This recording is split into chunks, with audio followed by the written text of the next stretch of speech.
Wrestling with Kayfabe back with another episode. I got DEJ with me, your boy Papa Shro. What's going on, DEJ? What's going on? Not much. Getting ready for another good wrestling pay-per-view review match. This one, I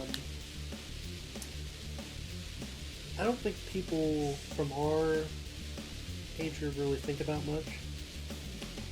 But I really dig this one. It's Shane McMahon versus Kurt Angle, the King of the Ring. In a street fight. King of the Ring 2001 is what we're looking at today. You can find this on the WWE Network, obviously, and we're going to go ahead and give you a second to load it up on the network. And we're going to click that play button on the match icon for Shane McMahon versus Kurt Angle in a street fight. 3, 2, 1. Alrighty. So we've got an interesting matchup. I don't know if I like how they did the setup necessarily. I mean, it was just a reason to get them to go at it, and I get that. That's cool. But Angle did his whole reenactment ceremony for his gold medal. Shane comes out and interrupts him. So this is post Invasion. He is the owner of WCW. I guess I don't know if the Invasion has went full circle. I don't think so, because Paul Heyman was talking about Kurt Angle winning the match. So right. I don't think. And Kurt Angle, and Paul Heyman, the night after Survivor Series, they kicked him off for Jerry. So, but I mean, I think we all know what happens in this match. Right. It's definitely a very devastating match. Kind of hard to watch a little bit. And DJ, if you want to give them the backstory on the whole reason for the glass not breaking. Well, the reason why it didn't break was because they were worried that during any pyro with special effect glass or pane glasses that it would break. So there would be no spot for them to do. So they replaced it with real glass, and they forgot to switch it. So in the match, we'll get to it here in a little bit, but we'll get to it when we get to it, but you'll see why that's a big deal. Absolutely. And immediately Angle comes in and tackles Shane to the ground, and we've got a wrestling exchange here as Kurt Angle has his back, and now he's going to start striking Shane in the back of the head, and we're going to get a back suplex here. I like the aesthetics of this King of the Ring, though. I like the whole electric chair theme that they have going on. The graphics that show the superstars' names has that little electric chair, and then the stage setup is an electric chair. Just a gigantic electric chair. Man, shout out to the early 2000s stage designs. Yeah, those sets were cool. So cool. And I don't know I wonder how much money they put into making those, but I don't think that it probably was anything insane compared to, a million LED boards that they put up now. Like, it couldn't be more expensive than that, right? Right. I mean, who knows? I think they, stopped doing them just to, save as much money as they could. It's really why they stopped doing intros for the pay-per-views until recently, since no one's there and they can save a lot of money by doing that. Right. Yeah, who knows why they stopped doing that. But interesting, this was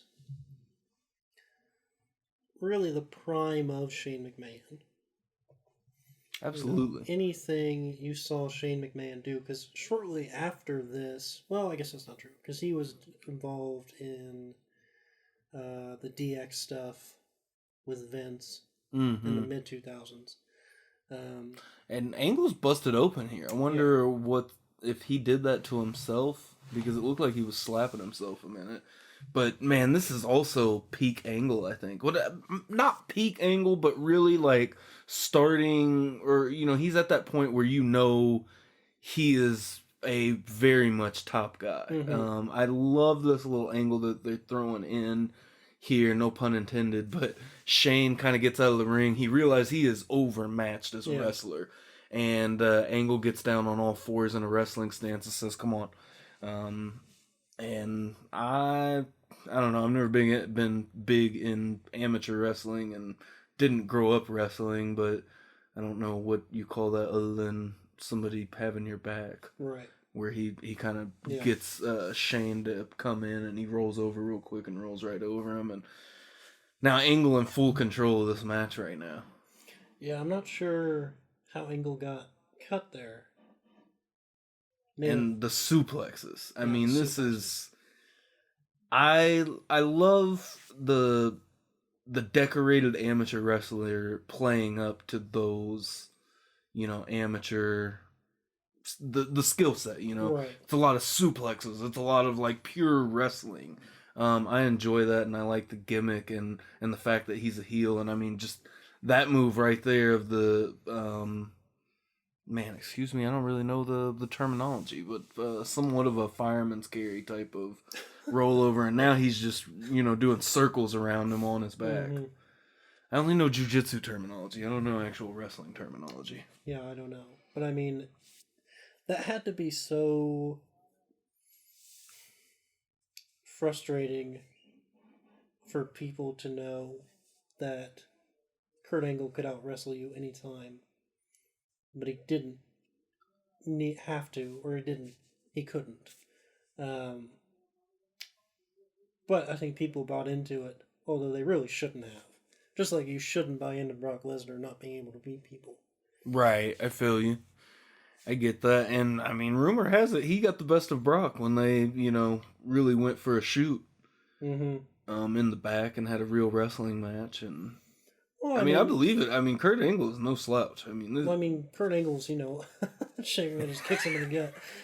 I mean, Kurt Angle, is an Olympic gold medalist. Brock Lesnar isn't. I mean, he was. It's true. Yeah, it's true. I mean, he was a Division, 1 heavyweight champion, but.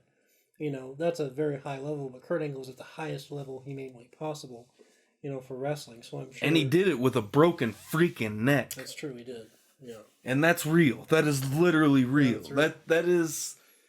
I used to think that was a joke, or not necessarily a joke, but I mean, it's pro wrestling. Like this is what we do in pro wrestling. Yeah. But no, that is a fact. This man won a gold medal in 1996 in Atlanta with a broken neck. Yeah. Absolutely insane. And I mean, just amazing accomplishments wrestling. And now Shane has got him out of the ring. Kurt Angle's going to get back in the ring as Shane runs out. And I love I love the psychology of this match right now. Because, I mean, obviously Angle is the wrestler, the guy. And it looks like they bumped heads pretty hard right there, yeah, I think. Shane runs around the arena and ends up jumping on the barricade, turning around, just jumping into Angle. But I love the psychology of this because Shane's got to do different stuff. Shane can't just wrestle Kurt Angle. And now he jumps over JR and Paul Heyman on their announce table and clotheslines Kurt Angle as he pushes the ref out of the way and turns around. I don't know why the ref's trying to stop something in a street fight. Right. I think it's definitely interesting that he wants them to get back in the ring, and I think that's more just so Angle being able to play up more heel tactics. Now Shane has grabbed a kendo stick from underneath the ring. Yeah, Shane was one of the more interesting people using weapons. Absolutely. Because he used them more like, as a kid, instead of a pure wrestler. And that was kind of the appeal of Shane McMahon. He was a kid wrestling, all these professional wrestlers. You could definitely. That didn't feel great. No, he just speared him right into the ring post. But you definitely could. Man, what is the word that I'm looking for?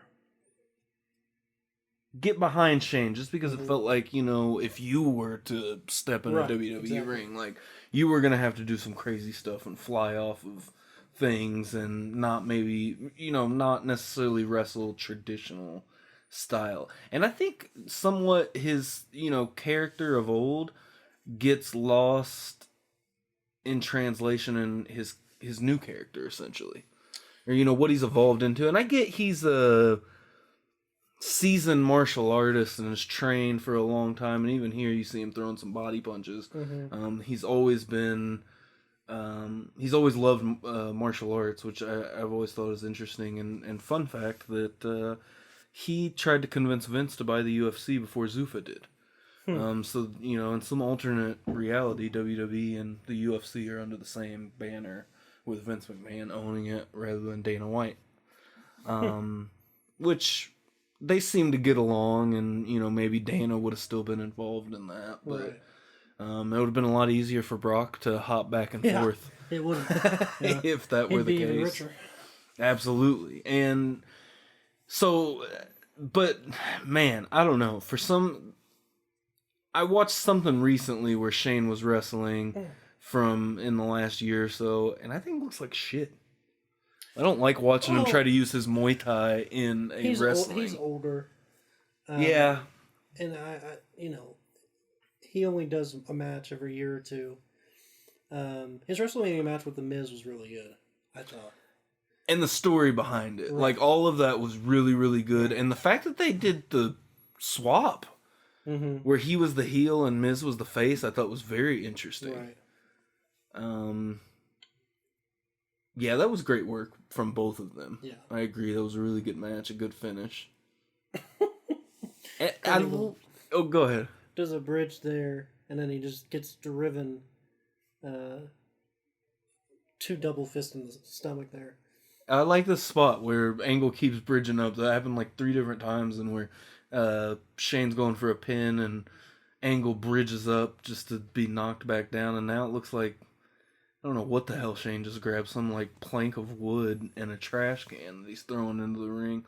I really like just like I said a few minutes ago, just the whole psychology of this match of just Angle being this like super professional wrestler that's, you know, over the top and, you know, the best wrestler in this matchup, and Shane just trying to figure out any way he can win this damn match with this, you know, wrestling machine. Before he was known as the wrestling machine, now he's beating him with a handicap sign. You know, and that was, like you said earlier, that was part of Shane McMahon's appeal, as he just flies and hits Angle in the head with a handicap sign. What? I mean, just like these little spots like this, he throws him off the ropes and just leaps into the air for no reason to smack him with the handicap sign. I mean, I love it. And this, too, to just show the brutality of Angle. He wrestles him out and then punches him in the back of the head a few times. And now knees and goes for an enziguri, and now an angle lock from Shane McMahon after Kurt missed the enziguri. Not a very good one. No, not at all. But it shows the levels, you know? There's 2 different levels of wrestlers. And one is not really a wrestler, you know? No. And that's the beauty of this being a street fight as well, that, you know, Shane has the opportunity to possibly win this match. If he can somehow, some way figure it out. That wasn't too bad. A DDT from Shane McMahon, he comes over the top. You know, I never really knew what Shane McMahon's finish was, if he even had one. Same here, right? The punches. I guess. I mean, to me, that was like his. And that's why it was easy to, man, that was terrible. Going for a sharpshooter and falls down as he turns it over. But the fact that, you know, like you could see yourself as Shane, because he's just trying to pull off these moves that, just like us as kids, we had seen over and over and over, and he's trying to pull it off, and, you know, he's kind of slipping up here and there, but at the same time, now he's got a full-on sharpshooter on him. Angle finally gets to the ropes. Which it's a street fight, by the way, for those who don't know, so that wouldn't have mattered. Right. This was not reffed well. Yeah, because Kyoto seemed to want him to get off of the sharpshooter when he grabbed the ropes at first. Shane pulled him away, and then Kurt now grabbing that kendo stick and hitting him in the back with it. So then we got both men down again. Angle selling the lower back from the sharpshooter, and Shane trying to get back to his feet as he's crawling. They're each crawling to one side of the ring at the moment. You know, it's interesting how much time they spent in the ring. And I Yeah. don't know how many times I've seen this match, and I mean, probably just a handful of times. This isn't one that I can remember going back and just needing to see Right. and wanting to watch. And it's kind of a hard match to watch when we get towards, the spot. But nice little spot here where Angle misses a couple of times with the kendo stick and now punches from Shane O'Mac, and he's dancing around now. Angle looks to be hurt. Here comes some fancy footwork and a right hand. See, this is what I thought his finisher was. Yeah. Essentially. Yeah. I mean, I guess you could consider that his finish. I don't know if I loaded up WWE 2K19 right now. I wonder what his finisher would be. I have no idea. Right. When it comes to wrestling games. You know what's interesting? Shane was never in the wrestling games. I don't remember him being in any of the old games. I remember him being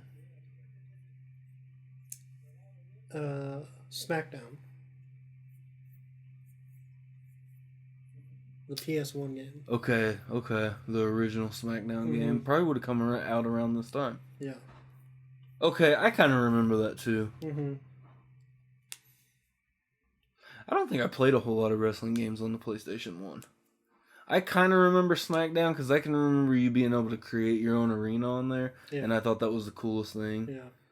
And you could give pretty much anyone you wanted a title shot. Yeah. That was one thing that I always thought wrestling games really lacked back in the day. And you could create your own pay-per-view too. Mm-hmm. Yeah. Of having to unlock titles and stuff. Like, just let me play exhibition mode and swap titles around. WrestleMania 2000 was my favorite because of that. Because No Mercy had to unlock all of them. Now, Angle's got a trash can over him right now, laying in the ring. Shane from the top rope tries to pull off a shooting star press, but Kurt Angle moves out of the way. And just like that, just these wild-ass moves that Shane pulls off. Yeah. I mean, you just think, how the hell does he do that? Especially not being... I'm sure he's been trained, but, to come off to the crowd as his character, not being a professionally trained wrestler. He's just some kid. Right. He's just Vince's son going out there and performing. Right. And I think nowadays, like, we don't like seeing things like this as much, but for this time period, between him and Vince, like, getting in the ring every once in a while, it worked. Yeah. It really worked. Especially when, probably more so during the corporation. I feel like it worked more, just because you hated both of them. Mm-hmm. But, I think the whole McMahon family story didn't get really interesting until the invasion. In my point of view, I thought it was a really interesting take on all that. Yeah, I feel you. I think that it was a good idea for what they did with that whole deal.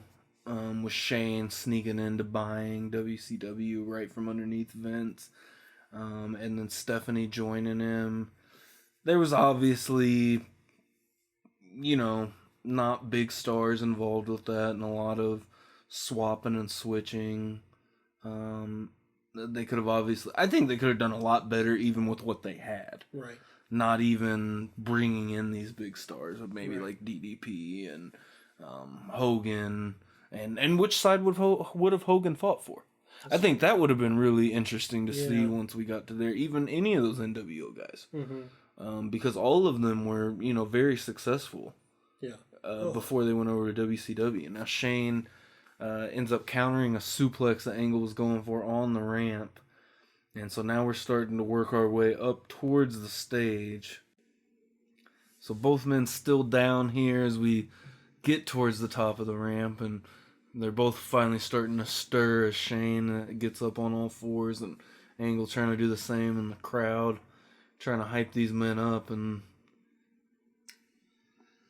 yeah, I mean, they obviously knew that these guys were giving them everything they had. And a slap from Shane. And everything people said about Kurt Angle was, if you hit him hard, he'd hit you harder. Uh-huh. Shane's slapping him, and Kurt's hitting him with his wrist. So if that tells you anything, and he just drives him into the covered metal on. Okay, I think that's one of the legs of the electric chair.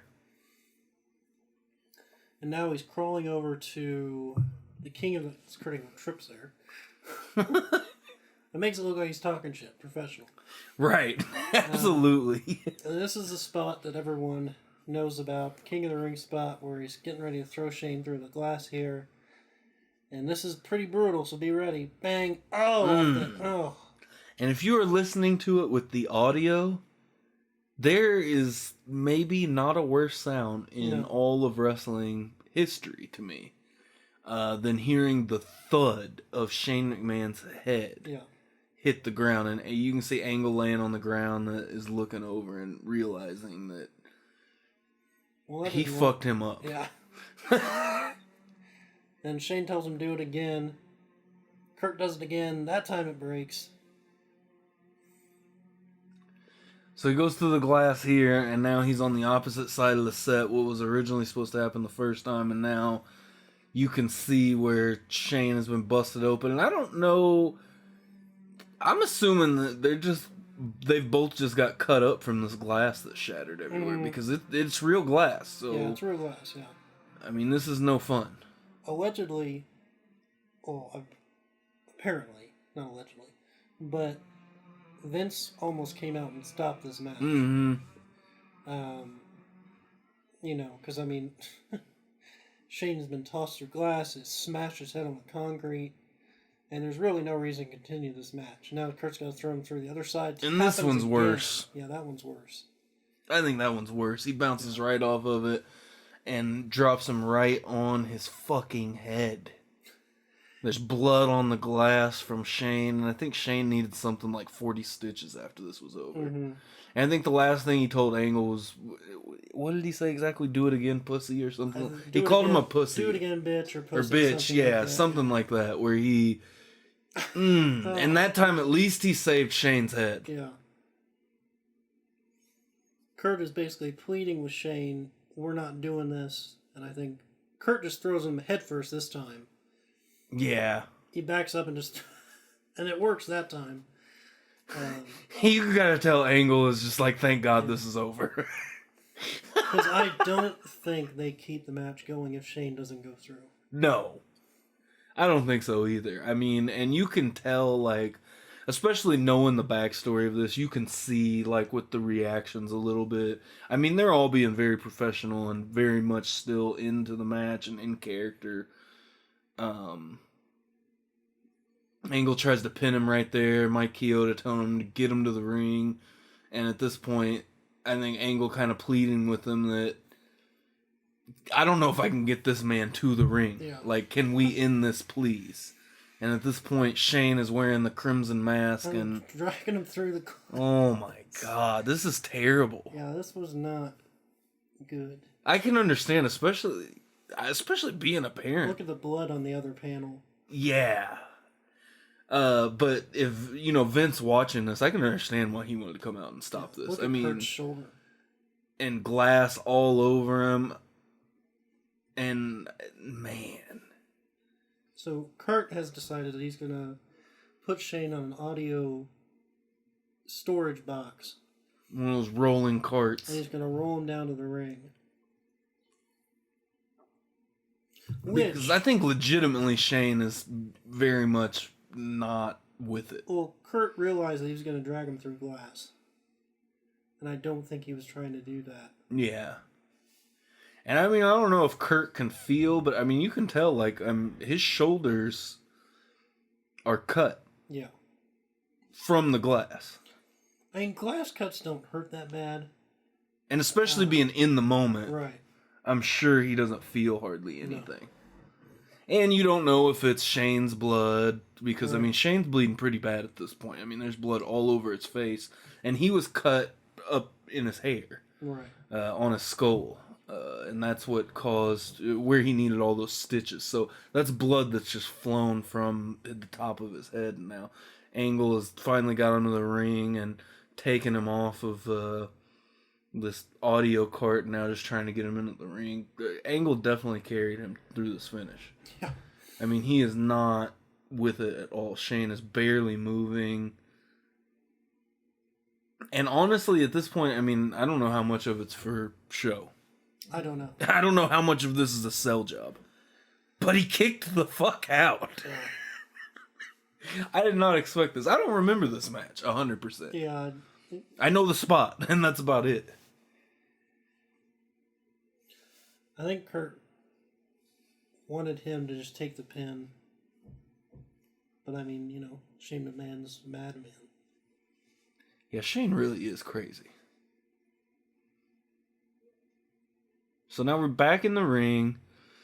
Angle got a 2 count there, and now he's picking Shane up. And he's got the trash can lid in his hand. Low blow by Shane. Nice. He just throws it like a disc golf almost to hit him in the head. He doesn't let it go, but he hits him in the head with it, and again backhands him with that trash can lid. Then hits him with an angle slam after like 4 shots with the trash can lid. I can't remember. I don't think this is the end. Shane looks like he's selling, but I don't know how much selling that is. Right. And how much that he is just absolutely beat. Angle kicks out of that angle slam. Shane has definitely got the 100-yard stare on his face. It's probably real. Absolutely. I know he was heavily concussed after this, for sure. I mean, he's been dropped on his head twice on concrete. With hard, loud thuds. Mm-hmm. Like I said, if you're watching with the audio on, this is not... That's the worst part to me, is hearing his head hit. And he slingshots, Angle slingshots McMahon into the corner. Look at and the blood coming out of his head. Mm-hmm. Shane is just hanging over the top rope and dripping It's coming blood. out like a syrup bottle. Yeah. That's unreal.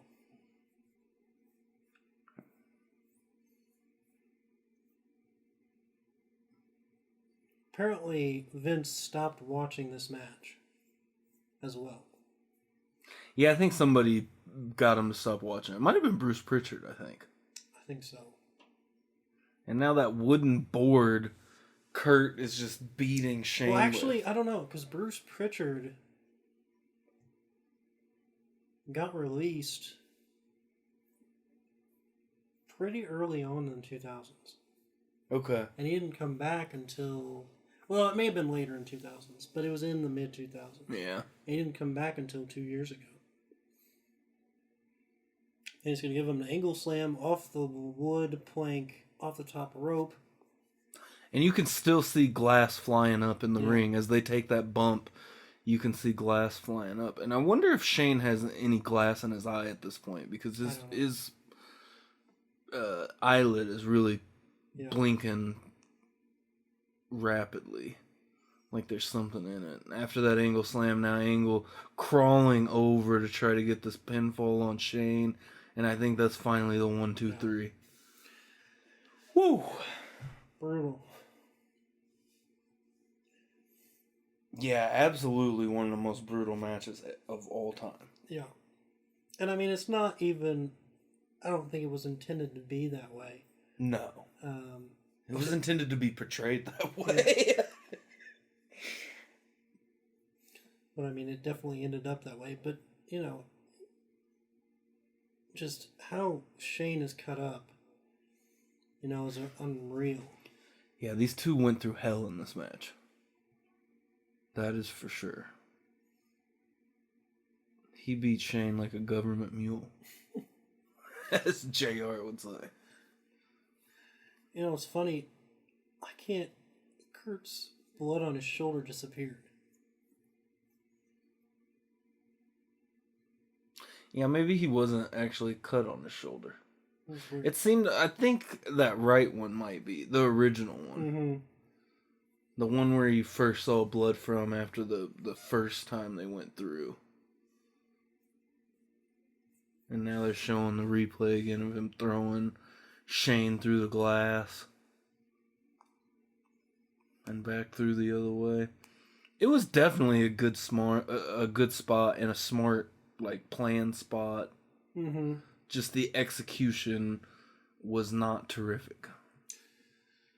No.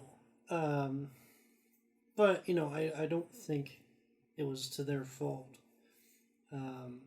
Oh, yeah, I don't think that it had any fault on the wrestlers' parts, either Angle or McMahon. No. I think they just straight up forgot to keep things in a safe fashion. Yeah, you think whoever's job that was to replace those got fired that night? I don't know. I heard it was Vince's idea to not put fake glass in there. Interesting. Because Vince didn't want it to blow out during the pyro. And when Kurt Angle comes out, he has pyro. Mm-hmm. So there's almost no way to swap that out. No. Because, I mean, what are you going to do? Swap it out in front of a live crowd and, let them all know what you're doing, essentially? Because Shane McMahon pushes both refs off as they're trying to walk him to the back. And McMahon got a standing ovation. Yeah, man, he deserved it. Trying to walk on his own to the back. This is actual concern by Quixote. And they cut it away from it. But, yeah, that was absurd by McMahon. Probably his best match ever, I would say. I would say so too, just for the fact of what happened, what he went through the match, and the fact that he persevered through the end, finished the match. Like, I think that was definitely, if he hadn't gained all the respect in the world from the locker room before, I think that this is definitely a moment where, I mean, he is over, especially with the guys in the back. Right. All in all, though, with the professionalism of this match, the magnitude of the injuries in this match, to be able to go on and finish with, technically a non-performer. I mean, for me, I gotta give this thing 5 stars, I think. Because of the storytelling and the adversity, and they got through all of it. Yeah, that's tough. Story-wise, it's not very good. Just a very random story. Yeah. Outside, when I'm saying storytelling, I mean in the ring. The story they told in the ring between, the top wrestler and, this kid, I think was amazing. But yes, outside of the ring, storytelling was kind of just random. This is around the time Triple H blew his quad off his leg. Interesting. Man, what a main event that would have been. Benoit, Jericho, and Austin. Absolutely. But, good. And Shane looked like he had been, training for a long time. And obviously that probably wasn't very true. And he probably only been training since, 97-ish, 98-ish. So he definitely had less years. Well, Kurt Angle would have been training around the same time too. Yeah, for actually professional wrestling. Right. Yeah. So in a way, I guess that works for them. But overall, yeah, I'd give it a 5. Well, with that being said, I think that about wraps it up for this one. Definitely an insanely brutal match. Now we've started to do a few of these. I kind of like the format of doing a match over a whole pay-per-view. I mean, obviously, I don't mind looking at some of these classic pay-per-views. Definitely enjoy looking at these pay-per-views as a whole. But, to dissect something as just a single match, I think is fun, and to kind of go back and, us call the match throughout and, really watch it through adult lenses is definitely fun. But definitely from our crowd and our the people that listen to us, whether you're listening on YouTube, Apple Podcasts, Spotify, Anchor, anywhere you get your podcast, let us know what you want to hear and see from us moving forward, and That pretty much wraps it up for. Yeah, we do. Because I mean, we come up with ideas, but we'd like to hear your ideas too. Because wrestling is such a memorable thing. Absolutely. It's a very nostalgic thing. So anything you think of, even in the early '90s, whatever you got, we'll take a look at it. But Wrestling Kayfabe, the EJ and Papa Show, we'll see you.